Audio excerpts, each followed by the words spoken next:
Hello guys, welcome to Apna Government Job Channel, and today in this session of English Grammar we are starting with the descriptive papers explanation.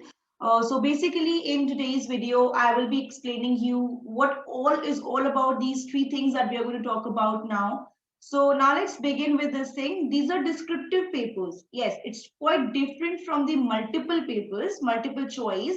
Rather it's a descriptive paper and it judges your logistics. It judges your theoretical knowledge about a thing. Okay, MCQs are okay, it's fine that you learn about a concept and you get any MCQ like multiple choice question. So getting out of it or tackling with that question is way too easier than the descriptive papers, because descriptive papers are all about your descriptions, your elaborative knowledge about that thing. Okay, so it's very important that you understand.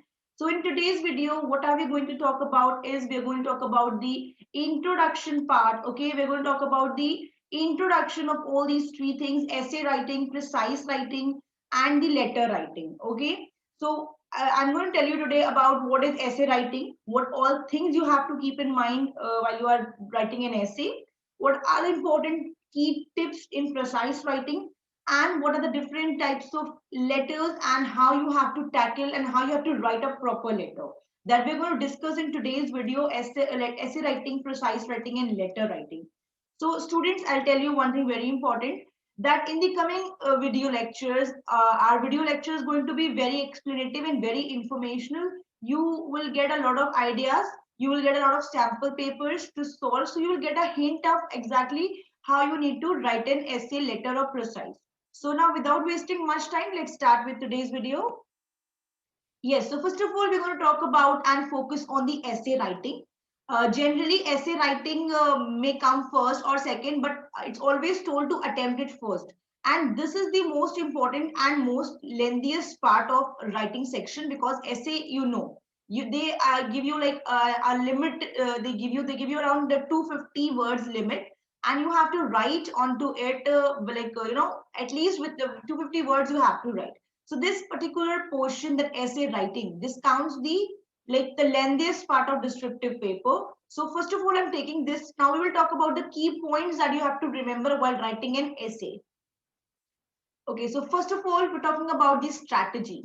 So students, as you know, to make anything, to plan anything, to invent anything, to go for any idea, there is strategy which has to be followed. If you follow a proper strategy, definitely your plan will work out very great. And if you work without strategy, there are not ample chances that you will be successful. All right. So this is the case of general scenario, but it's a case in essay writing as well, that in case if you have a good strategy, mind it, if you have a good strategy, you will be able to write a very perfect essay. Now let's read out. First of all, plan a strategy and work on it accordingly. You can check for previous year papers and essay questions asked in other related examination that can help you with the focus area. Yes, focus area is what they're talking about. Basically, focus areas are the important topics that you need to focus on.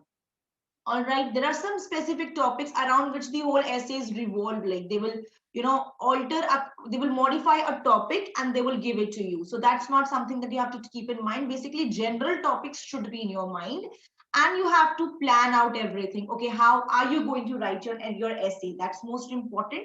You have to plan out that this is the topic and how I have to write. See, when you get an essay in your examination, just don't immediately pen it down. Means don't immediately take your pen and start writing, because you will be able to write one paragraph, you'll be able to write two paragraphs, but at the third you will stuck. Why? Because all the relevant information you included in the first and second paragraph, and now you're left with nothing to write in third and fourth, and you make a mess. You end up making a mess. So that was what? That was the lack of strategy. Means you did not follow a plan. You did not adhere to any kind of rules and setup. Otherwise, you could have written very well. Now, suppose you make a strategy that, okay, in the first paragraph, I'll include the introduction and the basic idea about the topic. In the second paragraph, I will take up only the first areas information, and in the second I will take up this particular thing.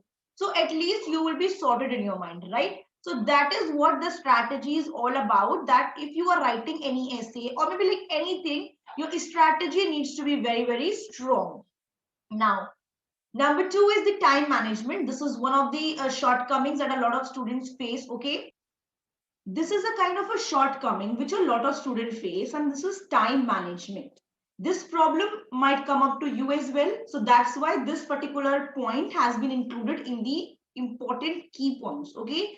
During practice, you have to keep in mind that you have to attempt 3 questions in 60 minutes, in which not only you will choose a topic and strategize the same, but you will also have to write as per the pattern. And 30-60 minutes seems to be a long time, it's 1 hour, but when it comes to 3 topics, okay, 3 important topics, it's very short time. Okay, and in that short time, you not only have to write the content, but you have to think over it, plan over it, strategize it, write it. So it's quite time taking, right? So that's most important. You have to divide your time. Now, how will you divide your time? Basically, I'll recommend you that while you are practicing, you should set a stopwatch, that no more than 20 minutes you have to devote for a particular content. Or you can say for essay writing, you can keep a margin of 20 plus, means like 25 minutes. Okay, because the letter and the precise are way shorter than the essay, but not more than that, because the last of 5 minutes, I think you should keep to revise what work you have written in all the 3 contents. Okay, so time management is very important, that you have to make sure that this particular time, this specific time, you have to devote to this area, and that's it. Okay, so you have to plan out everything, and this planning will come in your practice only, means while you are practicing for your essay writing or precise, or you can say like letter writing. At that time, you have to keep in mind, just keep a stopwatch and try to work on it, then only you'll be able to understand. And if your writing is a little bit slow, I would recommend you to like start practicing your writing, that you have to write these many words in this particular time, so to improve your writing speed as well. Now, next is attempt. Now, what is attempt? Basically, what is this key point? Attempt. Try to attempt an essay first in the examination, as it will not only fetch you more marks, but also makes your mind focus. Yes, this was, I just told you in the beginning, that essay is the lengthiest part, and you are given 3 topics, okay, 3 contents like precise, letter, and essay. Now, sometimes the students, what they think that why we should like you can we should attempt the precise and letter first, because they are shorter and we will get free from them. Right. Okay. Idea is not wrong. I'm not saying it's wrong to attempt the, you will be like, okay, we are free from 2 things. Now we can finally focus on essay. But I would suggest you to attempt an essay first. Reason being, essay is the lengthiest. Essay need your more ideas, more focus. And it will fetch you more marks as compared to the letters and what and the like precise. And when you are like, you are in the beginning, you are quite focused, you are quite fresh about things, you are more attentive in the beginning. So that's what more important, because if you attempt essay first, you will have a lot of ideas in your mind to work on. Okay, so try to attempt an essay first in the examination, because you can focus, you can generate more great ideas, new ideas, because your mind will already be fresh. Okay, you will not be exhausted. Now, once you will attempt a precise and then later, definitely you'll be exhausted. You might not be like able to put on that ideas which you want to in an essay. Okay. So for that reason, you have to attempt an essay first in the exam, as it will fetch you more marks and also make your mind focused. Okay. Now, next is presentation. Yes, as you know, presentation is very important. It's not only in the essays or in any kind of an examination. Presentation is very important in every aspect, student. Descriptive exam demands a proper representation of the answers. So start your essay with introduction and end with conclusion. Now, students, let me give you an example of a food. Okay, some food is not tasty, but you presented it very well, so that will be more like more tempting to a lot of people, right?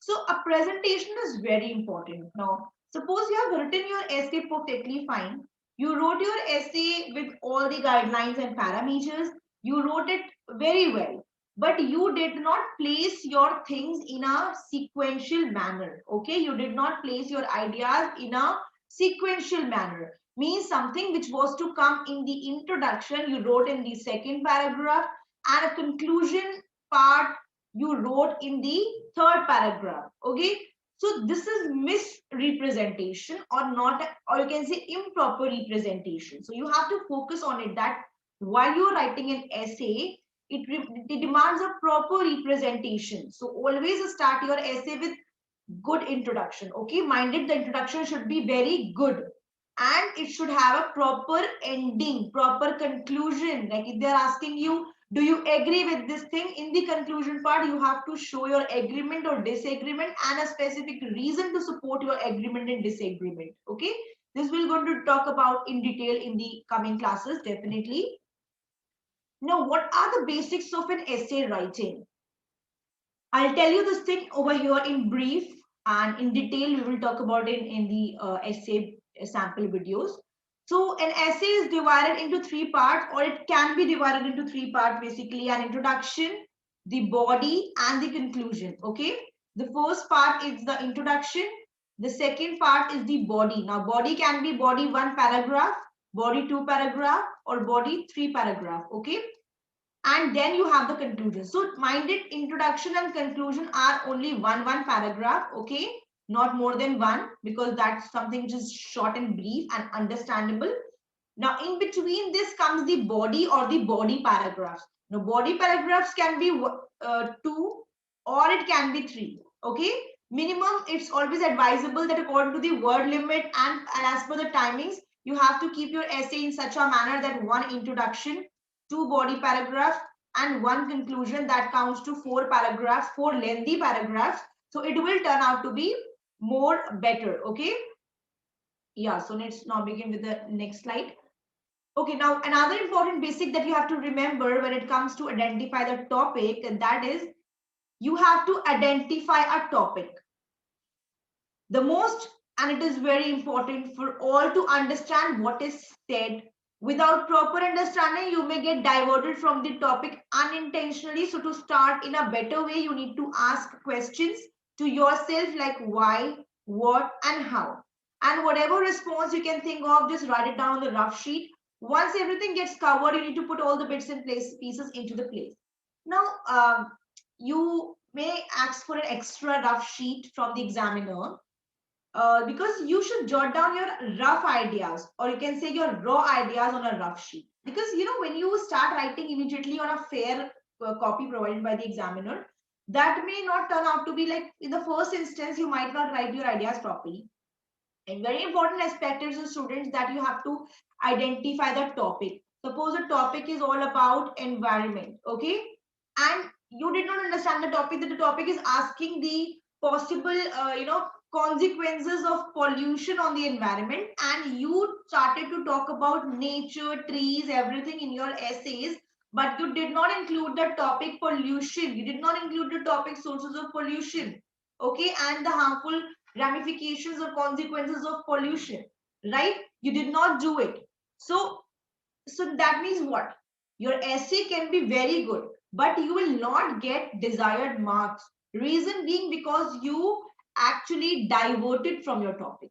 You strayed from your topic. Examiner always judge you on the topic as well. How you are writing your ideas, how your ideas are revolving around the topic. No matter you have used good vocabulary, no matter you have used proper grammar, but because you are going off the topic, your essay is considered as vague. You won't get the desired marks, because what is asked in the question, you have to answer that. Okay, essay is all about this.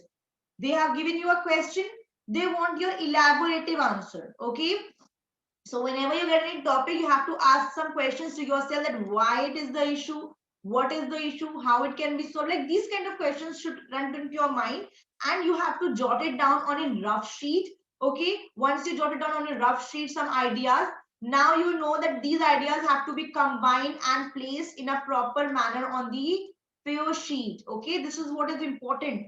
Okay, you jot down your ideas roughly. Now, suppose ideas come randomly into your mind. Ideas coming into the mind are never organized. Okay. The moment you think about pollution, the moment you will talk about the consequences, but in between, some sources are also there of pollution. So that idea will also come into your mind. So randomly put the ideas on a rough sheet. Now, this same thing you will not copy on your fair sheet because your ideas are raw. Okay, you have to organize them. Now you have to see whether first in the first paragraph what all content are to be covered, in the second paragraph what all content are to be covered, and in the third paragraph what all content are to be covered, and then you have to combine your ideas and write it on a fair sheet. This will fetch you relevant desired marks. Okay, now number two is the choose keywords. Okay, what are keywords? Now you need to choose keywords quite wisely. You will get a hint of the keywords from the question itself. These keywords should emphasize on a particular topic and build a better understanding. Basically, from the keyword you can understand. Suppose your topic is all about education. Okay, suppose your topic is like something related to education. I'm not saying exactly education, but something related to education. So on a rough sheet, what you should do, you should write some keywords which you should include in your essay.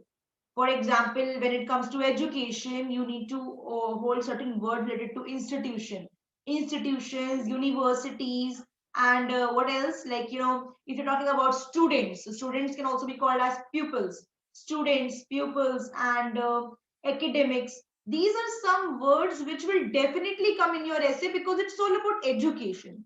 Okay, so all the words which are revolving around this particular topic will come in your essay. Okay, so that is what the meaning of this step number two is, that choose the keyword wisely and make sure that the words that you are using in your essays should emphasize on the topic also. Okay, now the third one is the introduction. Very important part, the most important part of the essay, because it's always said that first impression is the last impression. As all of you know this thing, first impression is the last impression, and the same proverb goes with the essays as well. Now suppose you I'll tell you an example. You watch a movie, but before watching a movie you see the trailer of the movie, right? And if the trailer turns out to be very monotonous or not so interesting or boring, you do not plan to watch that movie because you think that it's just futile. It's totally useless to go to watch this movie because the trailer was not so interesting, right?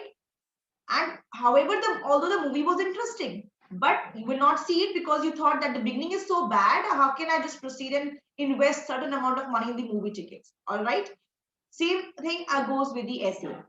Now, if your introduction is not interesting, the examiner will lose interest and he will unlikely to read rest of your essays. Okay. If your introduction is catchy, if your introduction is very attractive, and so somewhere it will create a desire in the mind of examiner that definitely the rest of the essay will be definitely more great. Okay, so even if he doesn't pay much attention, he will give you some marks on behalf of introduction as well. Let's read out. Now comes the most important part of the essay, the introduction. The introduction is the part which leaves an impact on the reader. This does not mean that you start writing catchy phrases or anything else. You just need to make sure that you don't make a spelling mistake and any grammatical mistake in the sentences. You have to keep a watch of the present, past, and future tenses while writing an essay. As the word itself suggests, introduction means to introduce or to make aware about something. It means that you need to introduce the given topic to the reader. That is, what does the topic mean? And after introducing the subject to the reader, you need to frame the body of the essay. So now students, basically, introduction has to be very attractive, but that at the same time, it does not mean that you should start writing some phrases, some lines, some sayings. Always, examiner expects from you that what you should do, that they are giving a topic, they want your own ideas in a proper English. Minded students, they want your ideas. If you are like cramming any line, any slogans, any catchy phrases from somewhere and you are writing that, then that is not a part of your own knowledge. You are given marks in the exam out of your own knowledge, how different your ideas are from the ideas of others. That's what you get fetch marks on, right? So if you write any catchy phrases or any already mugged up ideas or theories, examiner will understand in a quick instant. They are examiners, they have much knowledge about these things, they're more experienced than you, so they know this is not the idea of the student. This is not the idea of the candidate. He is not putting his own ideas. He just crammed up, saw from somewhere, and then he's writing this thing. Okay, so you have to make sure your introduction should be attractive, but at the same time it should not look like a copied introduction. Okay, so you have to keep a watch of the present, past, and future tenses. Definitely, this is important. Your grammar should be very, very strong. Okay, you should not make any tenses mistake. Otherwise, this will create an instinct in the mind of examiner that the student is not aware about English. Okay, grammar is weak. Okay, now introduction means to introduce. What all should be into your introduction? That you have to introduce the reader about the topic. Now consider your reader is totally unknown. He is anonymous about all what you are writing. He will just see your essay and he wants to know what is it all about. So your introduction should be about it. For example, the topic given to you is the Beti Bachao and Beti Padhao Andolan. So in your introduction, you should tell about the what exactly it is. It is a scheme launched by the government for the development of the girl child's education, right? If you will write this type of introduction, the person who is reading your essay will get a hint that this essay is all about a particular government scheme, right? Otherwise people will not be able to know what is this Beti Bachao and Beti Padhao Andolan. Okay, so that's what I mean to tell you.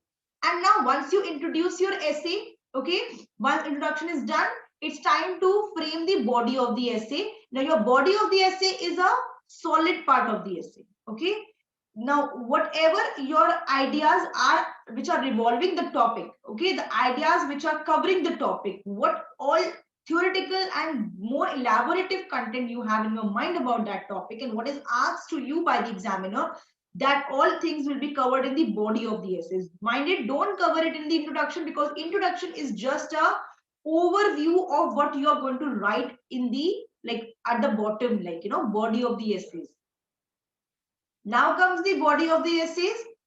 Now, a body of the essay contains the aspects of the topic. As I just told you, you need to explain the factual concept, that why did the event take place, what actually happened. Furthermore, you need to provide some positive aspect of the topic covered.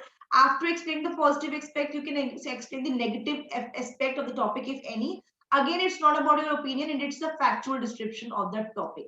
It's not about opinion. Yes, it's important to note down, students, over here, that the body paragraphs should contain the aspect of the topic. As I already told you, this topic of government scheme of child education, you need to explain the factual concept. What is the idea of government? Why they want them? Why they want this scheme to be introduced? Okay, why they introduced this scheme? Okay, what all things were existing earlier? What was the positive effect of this scheme? Also, if there are any negative effect, you have to include the negative effects also. Okay, now, body paragraph, as I told you, can be divided into 2 or 3 body paragraphs. That's totally up to you. But I would suggest take 2 lengthy body paragraphs. Okay.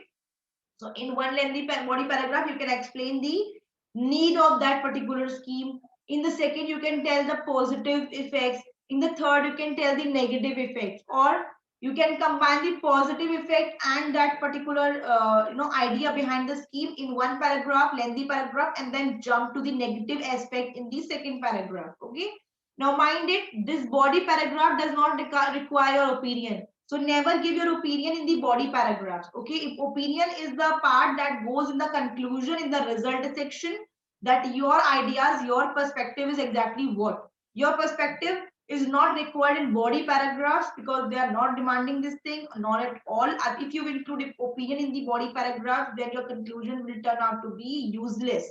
Okay, because you already expressed your conclusion, you already concluded your essay by giving your opinion in the body paragraph itself.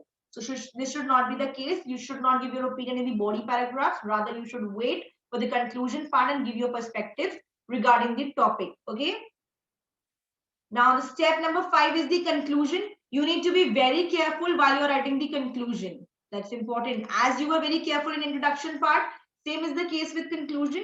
You do not need to tilt towards any political, religious, or any other side. You need to provide a conclusion that what can be done for furthermore advancement, etc., or what will be the consequences regarding the topic.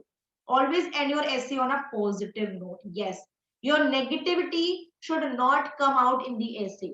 For example, if there is any burning issue in the country and the essay comes on that topic, even if it's a burning issue, even if it's something which is hurting the sentiments of all of us, but it's an essay. Okay, you need to be firm, polite, at the same time very positive about anything. For example, that the environment is degrading. We all are aware of this thing and we are very much sad about this thing. So you need not to express your anger in your essay. Rather, you need to suggest the government for some possible measures to be adopted to take care of this thing. Okay, so that's what is very important. Okay, so while you're writing the conclusion, you may end by giving your some suggestions. Okay, what can be done?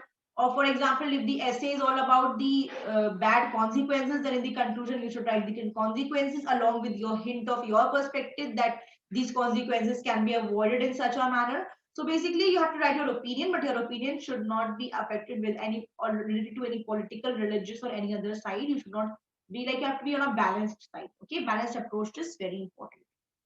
Okay, now there are certain mistakes which a lot of students they do a lot of mistakes in essays. What general mistakes are there that we are going to discuss, so that you are like you know that these mistakes should be in your mind, so you do not you don't do these mistakes. Now, essay exams can be stressful. Definitely, you may draw a blank, run out of time, or find that you neglected an important part of the course in studying for the test. Of course, good preparation and time management can help you avoid these negative experiences. Some things you have to keep in mind as you write your essay are as follows. The first important point is avoid excuses. Now, what is the meaning of avoid excuses? Let's read out. Don't write at the end that you run out of time or you did not have time to study because you were sick. See, you don't have to make any excuses. You have to be very diligent when you are preparing for descriptive exam. You don't have, you just totally avoid the excuses that, oh, I just started the preparation at the end hour. No, these excuses will not work at all. Okay, don't pad your answers. That's also important. Pad your answers means don't copy your answers. Instructors are quite adept to detecting students bluffing. They give no credit for elaboration of the obvious. If you are stuck, you can elaborate on what you know as long as it relates to the question. Now, this is important. Sometimes the students do what? Like when they are short of ideas, they start paraphrasing, they start rephrasing the topic. They keep revolving around the topic to cover their 250 words. No, you think you are covering 250 words, but examiner don't consider it because you are just taking up the topic and just circulating it again and again. And this is what instructors or examiners are aware about. They are asking your ideas. Now, in case you are stuck, you have no content to write in your exam. Okay, you have no content to write in your exam, student. So, what you will do? You should bring up your own ideas. You should not beat about the bush. Take up your own mind ideas, think about it. You will definitely come across a lot of ideas.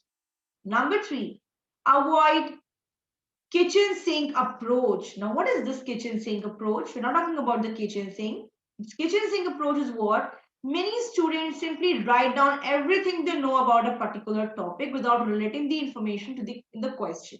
Everything you include in your answer should help the answer to question and support your thesis.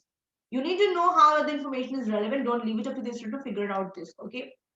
Kitchen sink approach is that, for example, you get any topic and you have a very, very deep knowledge about that topic. The topic is about technology and advancement of internet. Okay. So, for example, you know a lot about internet. Okay, and you know that much that you started to write in so descriptive manner that it became a mess.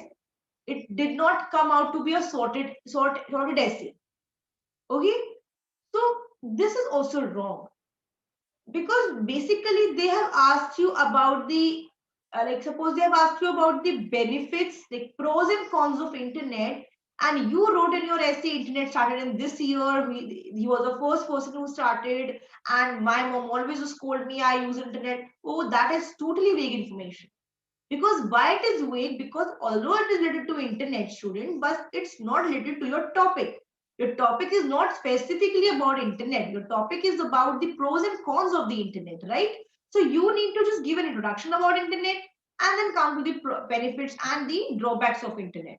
But if you're including the years back history and internet and everything and applications, that's totally out of the topic. So that is not going to be a good approach in an essay. That will not fetch you marks. It will just it will deduct your word count. At the same time, examiner will not consider it as an important aspect. Now, students, here I have included some particular topics over here, general topics. Now, these are not your topics of an essay, but these are general topics around which the essays revolve. Okay, you have to put a hold onto these essays. And definitely, I'm going to be always there for you to help you out in everything. Definitely, if you will watch our lectures, you will be having a very good command on essay writing. First of all, my philosophy in every descriptive paper is to get sorted in your mind about certain ideas. Now, there are thousands of topics of essay, and you cannot, cannot cram all the essays, and you never know that will come in your exam or not, right? So the idea is to have knowledge about these general topics. The idea is to read articles about these. The idea is to have vocabulary about these, okay? Because environment, many topics revolve around environment, plastic, pollution, environmental degradation, a variety of topics are there. Okay, so if you cover at least 10 topics of environment, and those 10 topics might not come, definitely will not come because it will definitely be different, then also you will have 50 to 60% content in your mind to write on a new topic because it's related to environment only. You will have a lot of keywords in your mind. Now suppose current issues. Current issues means the all the issues prevailing in the society. Generally examiner give you topics which are the current situation. Okay, current situations in the prevailing in the country. So how you can understand this topic? This topic can only be understood while you read English newspapers. Okay, if you take up the passages from The Hindu, The Times of India, they will tell you about the current issues and they will use good vocabulary, and you will have an idea how to frame an essay on the current issues. Okay, technology. Now if you get if you read 10 to 20 essays about technology, and if you don't get that anything out of those 20, when a different essay comes up, but at least 60% knowledge of technology, 60% content of technology, words, keywords and vocabulary, sentence framing, you will be knowing. Okay, similar is the case with education, and similar is the case with tourism. So these are all the main general topic around which the ideas revolve. Okay, around which the topics revolve. In the coming lectures, in the coming classes, I will be taking up samples on all these general topics. At least you will be able to understand, and you will have a lot of content in your mind to write a new essay that will appear in your examination. Now, next we have the precise writing. We have to focus on what is precise writing. Now, precise writing is what? Let's talk about precise writing. First of all, let us understand what is precise writing, because most of us are aware about the essay writing and everything, but precise is like something which a lot of people do not know about it. So what is precise writing? Precise writing is summarizing our comprehension in limited words. Okay, covering all the important aspects and details of the passage given. Okay, so precise writing is all about the summarizing of the concepts, and the comprehension is limited in words, covering all the important aspects and details of the passage given. So yes, definitely they will give you a passage. Okay, on behalf of that passage, you have to write a kind of a summary of the passage, you can say. Okay, just in the layman's language, I would say it's a summary. A kind of precise means very brief.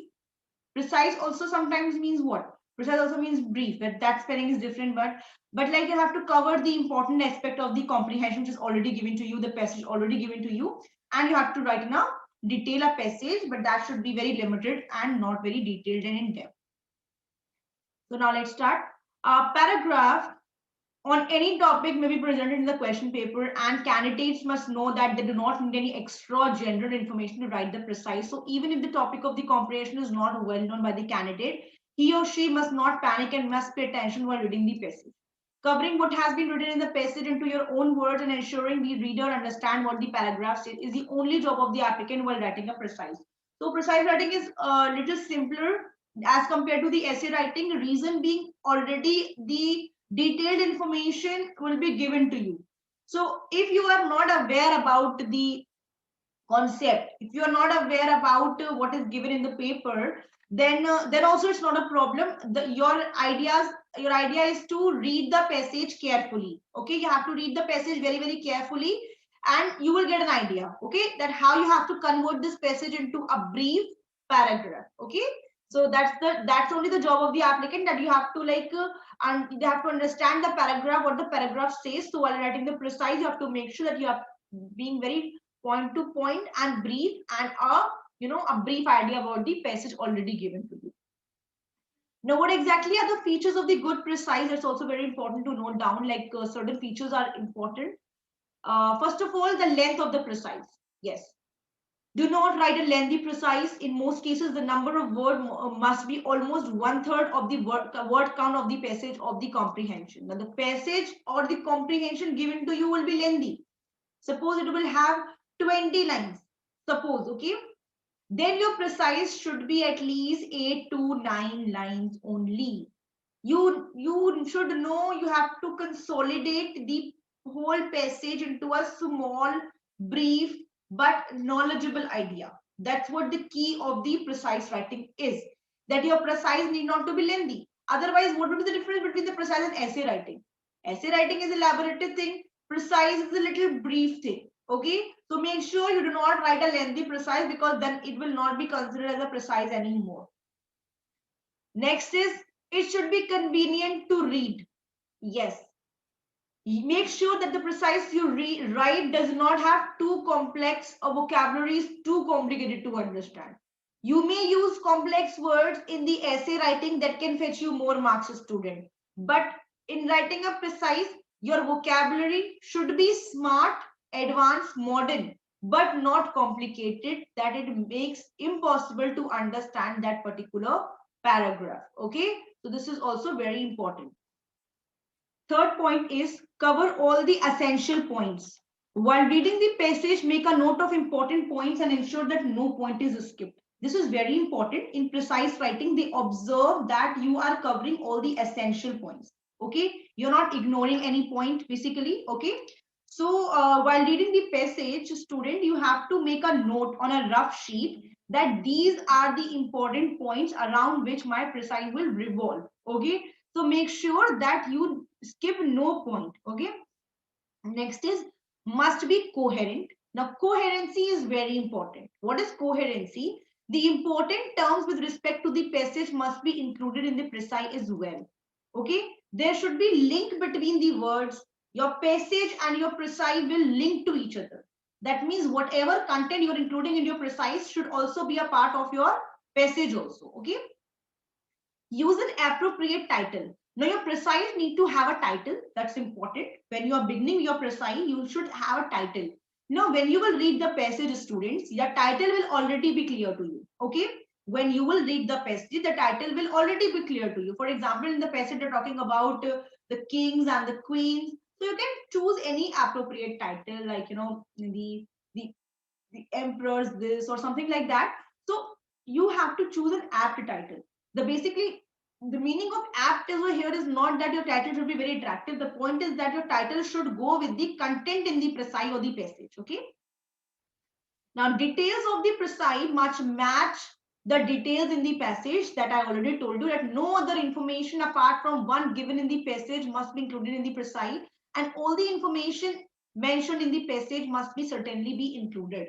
That's also important, because see, when you are any kind of information that are already written in the passage, same information you have to include in your precise, because uh, no other information apart from that will go. First of all, your precise should be very limited. And if you include any other information, it will make it more lengthy. At the same time, it will not fetch you marks, because the examiner will judge you on how you have comprehended the passage and how you have written it in your own word in a short and brief manner. Okay. Now, do's and don'ts of precise, like what all important points you need to remember that while you are just writing a precise. Begin with the basic idea of the passage. Let me choose the highlighter option. Yeah. Yeah, so begin with the basic idea of the passage to make the precise convenient to read. Now, the beginning should always be the introduction type of, like, suppose your passage is all about education. So your beginning should be related to education so that the person get an idea, okay, the precise is all about education. Second is give a clear idea pertaining to what the reader is about to read. Okay, you have to give a clear idea. Your ideas should not be very vague and unimportant or futile. Third thing is while reading the passage, make a note of all important points and include them in the precise. Okay. Now, while you are reading the passage, make an important note of all the points and you have to include those points in your precise. Follow the main idea of the passage. The main idea of the passage with facts, improvement, method, etc. as mentioned in the comprehension. Include all important keywords that I already told you, which I use in the passage. Suppose in the passage they have used a particular vocabulary, try to use it. You can paraphrase it. You can use your synonym for that, but it should be similar to that. Okay. Keep a track of the tenses you use. Data related in the to the history of the past must be described in past tense only. Now, tenses are also very important. If your passage is all about future scenarios, you will be using will and shall always in your precise. Okay. And if you are talking about history kind of passage, then it will always be in the past tense. So you have to make sure that whether you are writing with the past information or the future or the present content, there must be relation between the data you are writing to in the precise.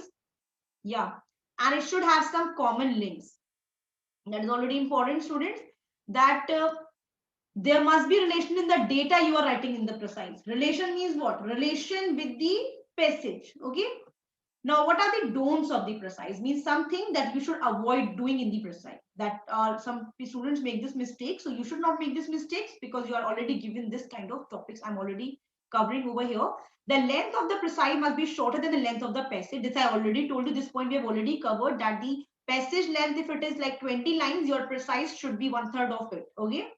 Don't overcomplicate the precise and use easy vocabulary. That point also we have discussed in the previous slide that the vocabulary usage should be basic and simple and easy to understand.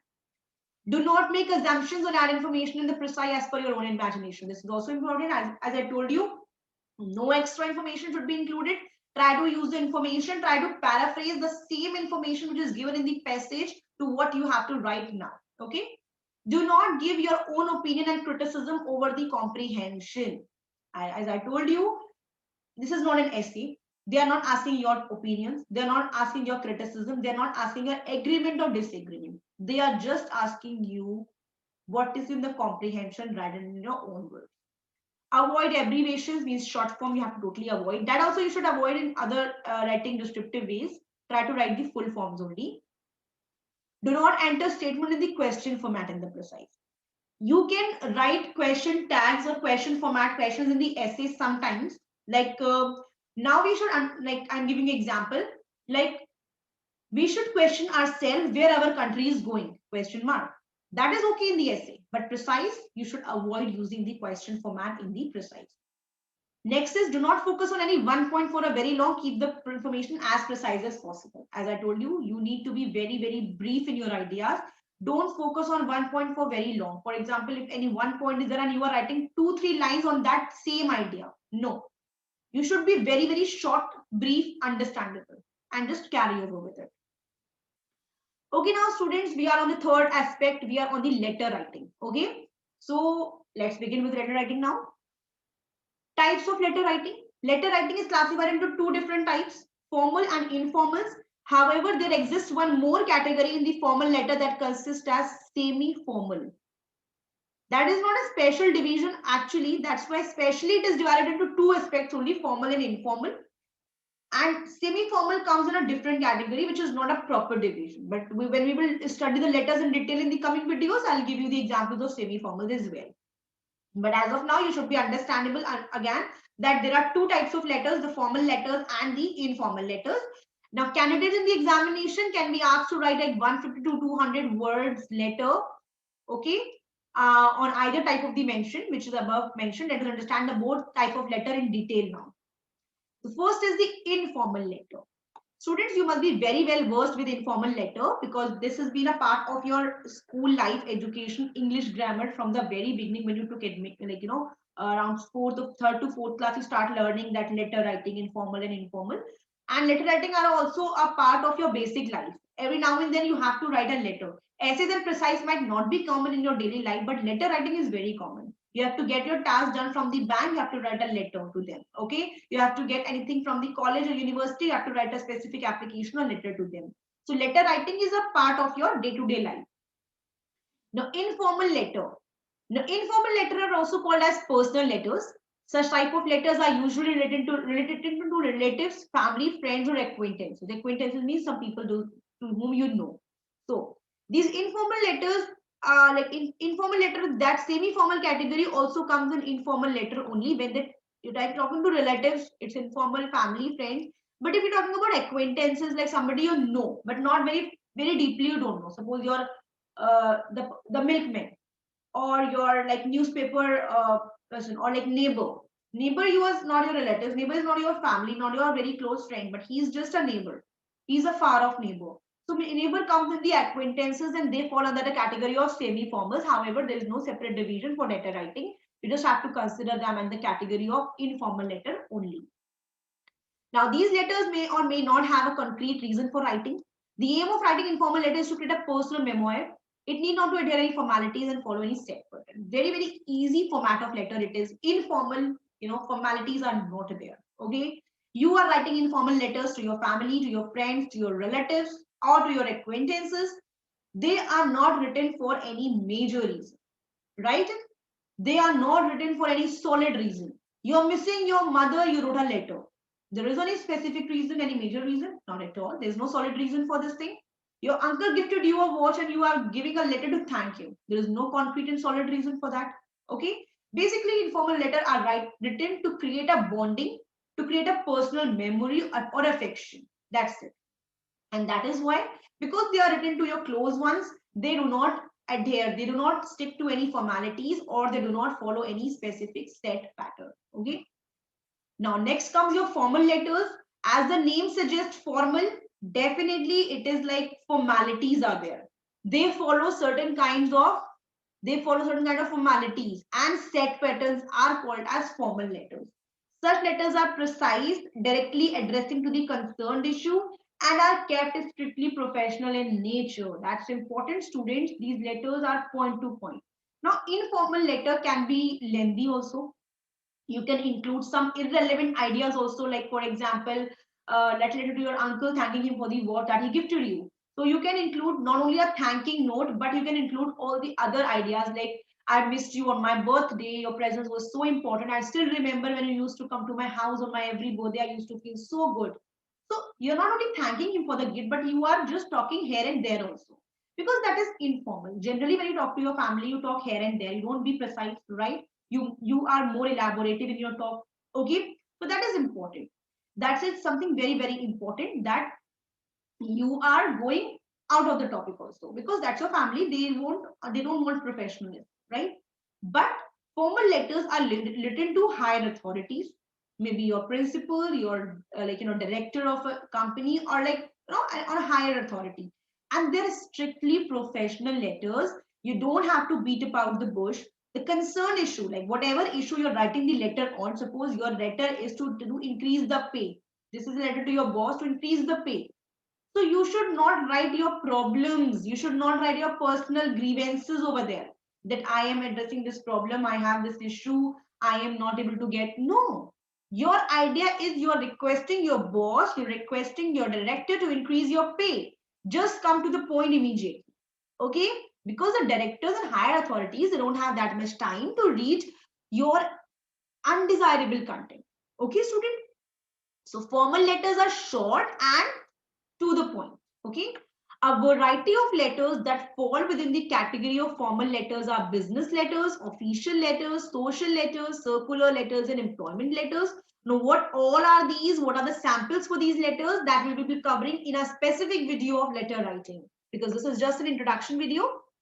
Now, from the examiner point of view, what do they judge your letter on? You should know. At least you should know that on what behalf I will get the marks in the letter writing. So from the examiner's point of view, the goal of letter writing is the analysis of writing skills of candidates. But from candidates' perspective, the aim of writing should be what? The letter should fill the communication gap between the two parties. Now, fill the communication gap means exactly what? In simple language, it means that the idea to be communicated should be completely communicated.